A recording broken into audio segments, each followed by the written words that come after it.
ദൈവനാമം മഹത്വപ്പെടുത്തേ. എൻ്റെ പേര് പാർവതി. ഞാൻ തിരുവനന്തപുരത്ത് നിന്ന് വരുന്നു. ഞാൻ 2023 ഏപ്രിൽ 19 ഞാനിവിടെ ഉടമ്പടി എടുക്കാൻ വന്നത്. എൻ്റെ കസിൻ സിസ്റ്റർ മുഖേനയാണ് ഞാനിവിടെ വന്നത്. എൻ്റെ മോൾക്ക് ജന്മന ഹോർമോണിൻ്റെ പ്രോബ്ലം ഉണ്ടായിരുന്നു. അപ്പോൾ അതിനു വേണ്ടിയാണ് ഞാൻ ഉടമ്പടി എടുക്കാൻ വന്നത്. അതിനോടൊപ്പം തന്നെ അവളുടെ പെരിനിയൽ ഏരിയയിൽ ചെറിയ ഗ്രോത്ത് വളർച്ചയും ഉണ്ടായിരുന്നു. അപ്പോൾ ഇത് രണ്ടും ഞാൻ ഉടമ്പടിയിൽ വെച്ചു. പക്ഷേ 15 ദിവസത്തിനകം അവൾക്ക് ഇത് കഴിഞ്ഞതിന് ശേഷം അവൾക്ക് ഓപ്പറേഷൻ നടന്നു. ഒരു ചെറിയ സർജറി ഉണ്ടായിരുന്നു. സർജറി കഴിഞ്ഞതിന് ശേഷം എല്ലാ മാസവും 6 മാസത്തിൽ ഒരിക്കൽ സ്കോപ്പി ചെയ്തുകൊണ്ടിരുന്നു. അപ്പോൾ സ്കോപ്പിയും ചെയ്ത് ഡയലറ്റേഷനും ചെയ്യുമ്പോൾ ഇവർക്ക് നല്ല വേദനയും ഉണ്ടായിരുന്നു. അങ്ങനെ ഞാൻ ഒരു 5-6 തവണ സ്കോപ്പി ചെയ്യാൻ പോയി. അത് കഴിഞ്ഞ് 2023 ഏപ്രിലിൽ ഞാനിവിടെ വന്ന് ഉടമ്പടി എടുത്തതിന് ശേഷം 2023 മെയ്യിൽ ഓപ്പറേഷൻ തിയേറ്ററിൽ വീണ്ടും സ്കോപ്പി ചെയ്യാൻ കയറി. അപ്പം സ്കോപ്പി ചെയ്യാൻ കയറുന്നതിന് മുമ്പ് അമ്മ മാതാവിൻ്റെ കാശി രൂപം കൂടെ കൊണ്ടുപോകണമെന്ന് എനിക്ക് ആഗ്രഹമുണ്ടായിരുന്നു. പക്ഷേ ഓപ്പറേഷൻ തിയേറ്ററിൽ അത് കയറ്റത്തില്ല. അങ്ങനെ 8 മണിക്ക് കയറുന്നതിന് മുമ്പ് 7:30 മണിയായപ്പോൾ ഞാൻ ഇവളുടെ കയ്യിൽ, ഇടത്തെ കയ്യിൽ കാശി രൂപവും ഇവൾ വലത്തെ കയ്യിൽ മൊബൈലുമായി കളിച്ചുകൊണ്ടിരിക്കുകയായിരുന്നു. അപ്പോൾ 8 മണിയായപ്പോൾ ഇവളെ പേര് വിളിച്ചു. അങ്ങനെ ഇവൾ മൊബൈൽ അവിടെ കട്ടിലിട്ടിട്ട് കാശി രൂപവുമായി ഓപ്പറേഷൻ തിയേറ്ററിൽ കയറി. അത് കഴിഞ്ഞ് ഞാൻ എൻ്റെ കാശ് രൂപ എവിടെയെന്ന് നോക്കിയിട്ട് കണ്ടില്ല. അങ്ങനെ ഞാൻ അവിടെ ഉണ്ടായിരുന്ന ഡോക്ടറുടെ അടുത്തും നേഴ്സിൻ്റെ അടുത്തും അനസ്തീഷ്യ ഡോക്ടറുടെ അടുത്തും എല്ലാവരുടെ അടുത്തും പറഞ്ഞു കാശ് രൂപ ഇങ്ങനെ ഉടമ്പടി എടുത്തതാണ്, അത് കളഞ്ഞാൽ പിന്നെ തിരിച്ചു കിട്ടില്ല, അത് എങ്ങനെയെങ്കിലും ഉണ്ടോ എന്ന് നോക്കാൻ പറഞ്ഞപ്പോൾ അവരെല്ലാം എന്നെ വഴക്ക് പറഞ്ഞു. കാരണം ഇങ്ങനത്തെ സാധനങ്ങൾ തിയേറ്ററിൽ കൊണ്ടുപോയാൽ അത് തിരിച്ചു കിട്ടില്ല എന്ന്. പക്ഷേ അത്ഭുതം എന്ന് പറയട്ടെ, ഇവർക്ക് അനസ്തീഷ്യ കൊടുത്തപ്പോൾ ഇവിടെ കയ്യിൽ നിന്ന് ഈ കാശ് രൂപം താഴെ വീണ്. ഇതെടുത്തത് ഡോക്ടറായിരുന്നു. അതിനുശേഷം ഡോക്ടർ ഈ കാശ് രൂപം മാറ്റി വെച്ചിരുന്നു. അത് കഴിഞ്ഞ് സ്കോപ്പി കഴിഞ്ഞ് ഇവൾ 9 മണിയായപ്പോൾ തിരിച്ചിറങ്ങി വന്നപ്പോൾ ഇടത് കയ്യിൽ കൊണ്ടുപോയ കാശ് രൂപം വലത് കയ്യിൽ അതുപോലെ കൊണ്ടുവരികയും ഞങ്ങൾ 2018 സർജറി കഴിഞ്ഞതിന് ശേഷം 6 മാസത്തിൽ ഒരിക്കൽ സ്കോപ്പി ചെയ്തുകൊണ്ടിരുന്നതാണ്. ഇതിന് ശേഷം സ്കോപ്പി ചെയ്ത് വന്നതിന് ശേഷം ഡോക്ടർ തന്നെ പറഞ്ഞു അവൾക്ക് വേറെ പ്രോബ്ലം ഒന്നുമില്ല, ഇനി സ്കോപ്പി ചെയ്യേണ്ട ആവശ്യമില്ല, എല്ലാം ഓക്കെ ആണെന്ന്. ഒരു 6 മാസം കഴിഞ്ഞ് വീണ്ടും ഒരു റിവ്യൂ എടുക്കാൻ വരാൻ പറഞ്ഞു. അങ്ങനെ ഞങ്ങൾ 2 ആഴ്ച മുമ്പ് വീണ്ടും പോയി.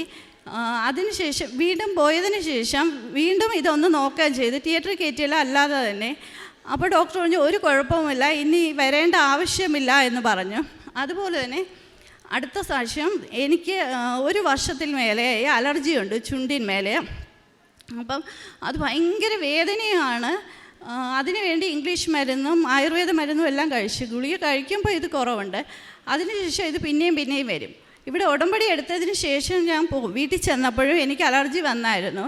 അപ്പം ഞാൻ വിശ്വാസ പ്രമാണം ചൊല്ലി അമ്മയുടെ തൈലവും തേനും സേവിച്ചു.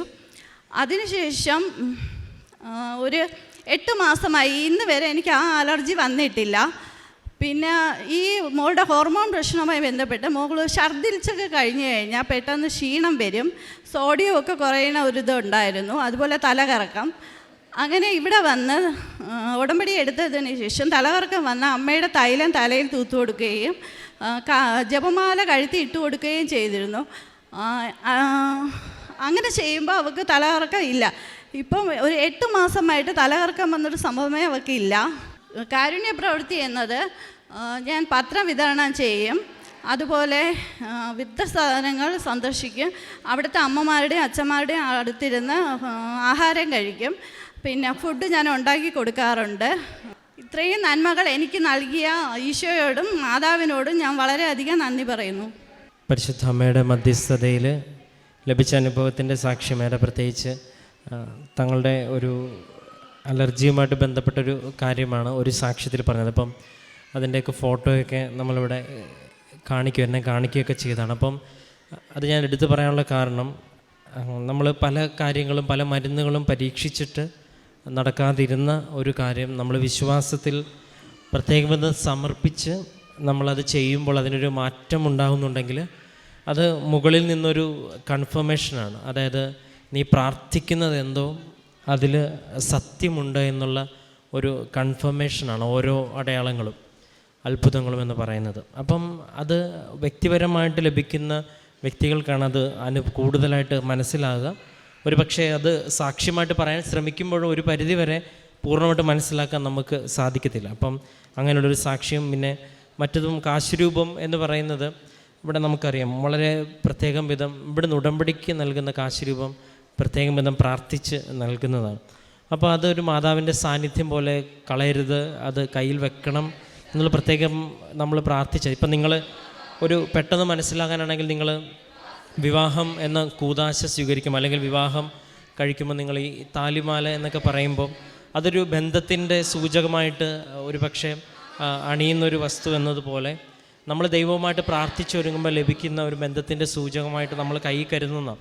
അപ്പം അതിൽ അത്രയും ഒരു സ്നേഹത്തോടും പ്രാർത്ഥനയോടും കൂടെ അത് ഉപയോഗിക്കുന്നവർക്ക് ഒരുപാട് അനുഭവങ്ങളും അനുഗ്രഹങ്ങളും പറയുകയും ഒരുപാട് പേര് ഇവിടെ തന്നെ വന്ന് ഈ ആൾക്കാരിൽ വന്ന് സാക്ഷ്യം പറയുകയും ചെയ്യുന്നുണ്ട്. അപ്പം അതുമായിട്ട് ബന്ധപ്പെട്ട കാര്യങ്ങളിലുമൊക്കെ ചെറുതും വലുതുമായ കാര്യത്തിലൊക്കെ ഇങ്ങനെ ദൈവത്തിൻ്റെ ഒരു ഇടപെടലുണ്ട് എന്ന് മനസ്സിലാക്കാനായിട്ട് ഇടവരുന്നുണ്ട്. പിന്നെ എന്താണ് ചെയ്തതെന്നുള്ള ചോദ്യത്തിനും 2-3 വാക്കുകളിൽ പറയുന്നുണ്ട്. കറക്റ്റ് വ്യക്തമായിട്ട് ഒരു മറ്റുള്ളവർക്ക് വേണ്ടി നന്മകൾ ചെയ്യാനായിട്ടുള്ളൊരു യാത്രയുണ്ടായിരുന്നു, ഒരു സമയം കണ്ടെത്തുന്നുണ്ട്. അപ്പോൾ ഇങ്ങനെ ഒരു സമയം കണ്ടെത്തി പ്രാർത്ഥിച്ച് ഒരുങ്ങി ഉള്ളൊരു യാത്രയാണ് ഉടമ്പടി എന്ന് പറയുന്നത്. അപ്പോൾ അതിൽ പരിശുദ്ധ അമ്മയുടെ സാന്നിധ്യം പല രീതിയിൽ, അത് ചെറിയൊരു അനുഭവമാണെങ്കിലും വലിയൊരു സൗഖ്യമാണെങ്കിലും ആ അനുഭവിക്കുന്ന വ്യക്തിയെ സംബന്ധിച്ചിടത്തോളം അത് വളരെ അടിസ്ഥാനം ലഭിക്കുന്നത് വിശ്വാസത്തിൽ ആഴപ്പെടുത്തണം. അപ്പോൾ ഇനിയും മുൻപോട്ടുള്ള യാത്രയിൽ അമ്മ മാതാവിൻ്റെ ഒരുപാട് വലിയ വലിയ അനുഭവങ്ങൾക്ക് സാക്ഷിയായി തീരുവാൻ, അമ്മയുടെ പ്രത്യക്ഷീകരണത്തിൻ്റെ സാക്ഷിയായി തീരുവാൻ മകളെ ദൈവം സഹായിക്കട്ടെ എന്ന് പ്രാർത്ഥിക്കുന്നു. നമുക്ക് കരങ്ങളടിച്ച് ദൈവത്തിൻ്റെ നാമം മഹത്വപ്പെടുത്താം. അത്യപൂർവ ദൈവാനുഭവങ്ങൾ ഇനി നിങ്ങൾക്കും സ്വന്തം. ഈ യൂട്യൂബ് ചാനൽ ഇതുവരെ സബ്സ്ക്രൈബ് ചെയ്തിട്ടില്ലെങ്കിൽ ഇപ്പോൾ തന്നെ സബ്സ്ക്രൈബ് ചെയ്യുക.